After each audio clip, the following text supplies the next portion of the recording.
Welcome to our meeting, Wim again. Thank you for being here. All right, how does a sport affect your high school career?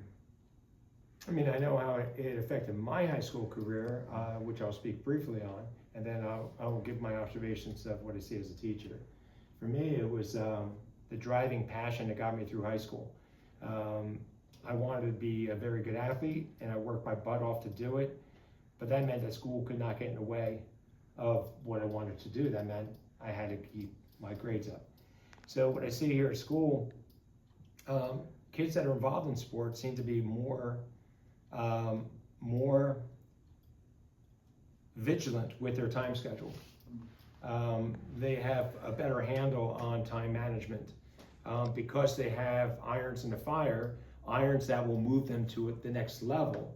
Even if they don't compete in college, they develop the discipline and the work ethic necessary to succeed in college. And they embrace that. And when they do embrace that, at least the kids that do embrace that, will find success not only here in Bristol, but also in college and then beyond. Okay, and Logan, do you think like that is applied to you? Do you think that expectation? Oh, definitely, yeah. I think with doing cross country and track, it definitely helped my schedule improve. Okay. All right, and then is there any misconceptions you know about high school sports? I mean, it is what it is. Just like anything, but especially, I mean, sports are very visible. If you put the work in, then you get rewards out of it. I think the misconceptions come in with like, I hear all the time when I'm trying to find people to run track or cross country, oh, I could never do that. That's a misconception. Humans are designed for running. They're designed for distance running. And when people say, oh, I can't do that, I don't, that's more of an attitude rather than an ability issue. If we have a lot of kids that come out for the team, inevitably we'll find more talent and the team will have more success.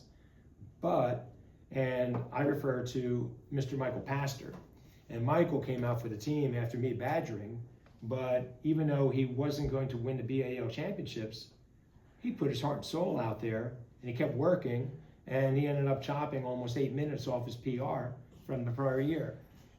It's not about like winning the medals and waving the flag. It's about, are you improving? Are you self-improving? And I think, if I could speak for Michael, I think he also gained a lot of self-confidence because of the work he put in and the results he got out.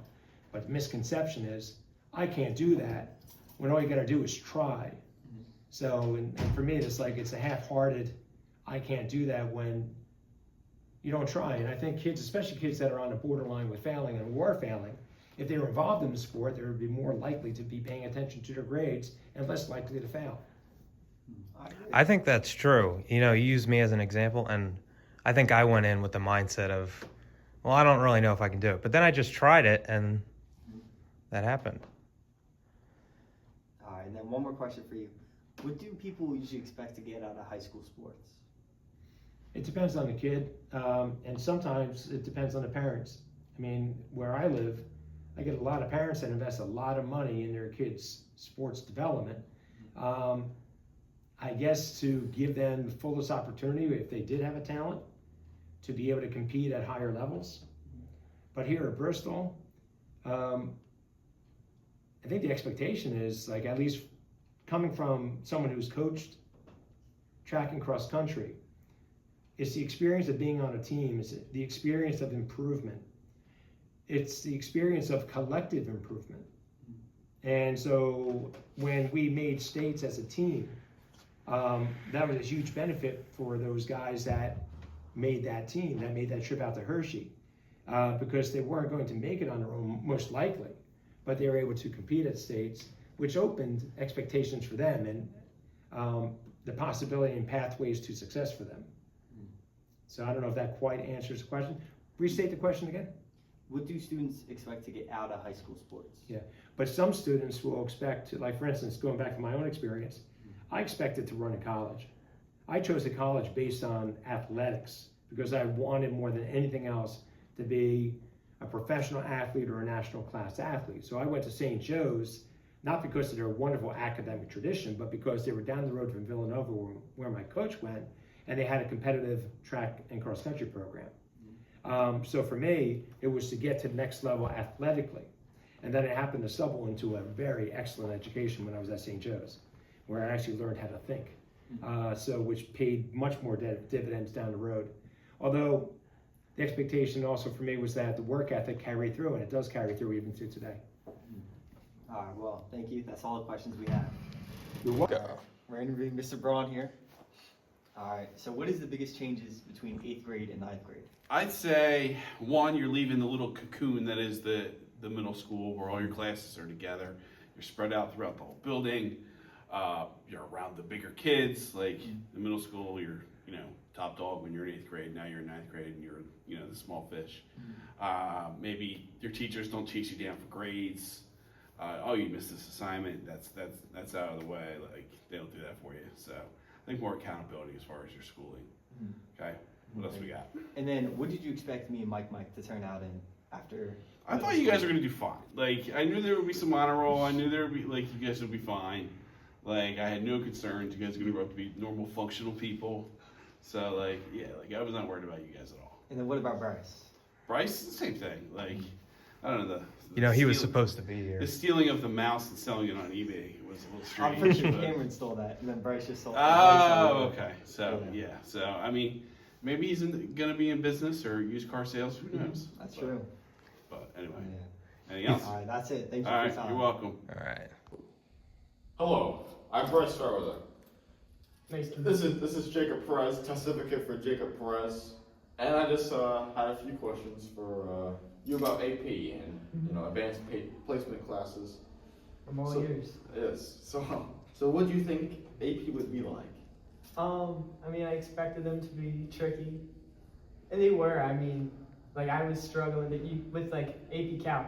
It's nonstop homework every day almost. But I mean, you get used to it after a certain point, and it's actually pretty manageable. Okay. Sure. Yeah. And what do you expect for the AP tests?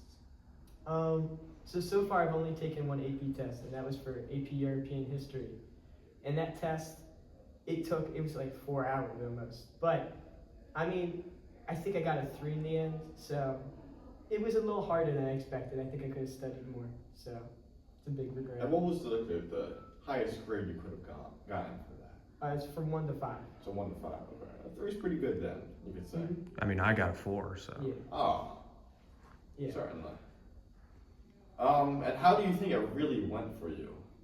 How it really went. I think I got value out of them. I still got the credit in the end. I still Oh, learned a that's lot. So I feel like I think it was worthwhile. Absolutely. Yeah, well, thank you for your time, Jacob You're Perez. welcome. The end. Hello, this is Bryce Fairweather, joined by Alexis Kieswetter. And I just had a few questions for her. Okay. So, first question is, what were your expectations as a new teacher?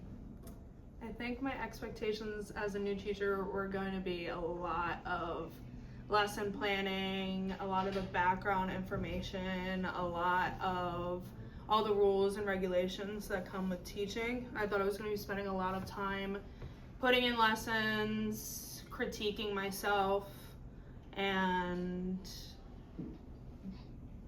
bringing a lot of information and a lot of books and a lot of homework and a lot of all that jazz home with me. Yeah. And did those expectations meet your reality? I feel like it did meet my reality, at least in the first year of me teaching, but now that I'm in year 3, I think that my reality is that I created a lot of memories with students and a lot of relationship with students, and I focus more on that and making sure my students were actually learning and getting the information instead of putting in lesson plans and critiquing myself way more. Okay. Well, thank you for your time. Wait, we got questions for you, Bryce. Oh, questions for me? Yeah. Well, what did you think of this Kies winner? What was your expectations? My expectations for Miss Kieswetter, so, well, I didn't know who she was. I was under the assumption that I would be having the previous English teacher, Miss Q, and I've heard good and bad things about her. I've heard that she was a very nice person, but she's also very boring. So having Miss Kies was almost a clean slate, you could say. You know, I wasn't too sure, and I feel like that's what I needed for my 11th grade year. At the end of the day, 11th grade is always the toughest, and yeah, I think that helped. All right. Certainly. Sounds good. Absolutely. Thank you. Yo, cut the recording.